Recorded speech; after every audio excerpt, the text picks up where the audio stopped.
కొందరికి సడన్‌గా ముదిరే కిడ్నీ జబ్బు ఉంటుంది. అంటే అంతకుముందు ఇలాంటి కిడ్నీ సమస్య లేకుండా ఇప్పుడు మాత్రమే కిడ్నీ ప్రాబ్లమ్ వచ్చింది. Temporary kidney problem వచ్చిందనుకుందాం.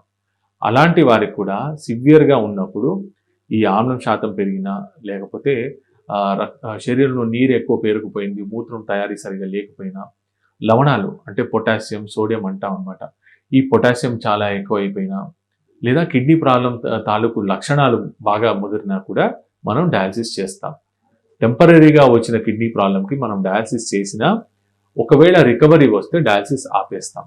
ఇంకొందరకు ఈ ఈ విషయం చాలా మందికి తెలియక ఒకసారి డయాలిసిస్ చేస్తే లైఫ్ లాంగ్ డయాలిసిస్ అవుతుంది. నేను చేసుకోము డయాలిసిస్ అని చెప్పి అంటూ ఉంటారనమాట. ఇది తప్పు.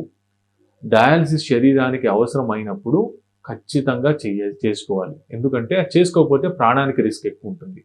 డయాలిసిస్ కూడా నొప్పి లేని ప్రొసీజర్ అండి. ఇది ఎవ్వరికీ నొప్పి కలిగించదు. మీ శరీరంలో ప్రతి నిమిషం 5 లీటర్ల రక్తం ప్రవహిస్తూ ఉంటుంది. అది మీకు తెలియదు. దాని స్పర్శ తెలియదు మీకు.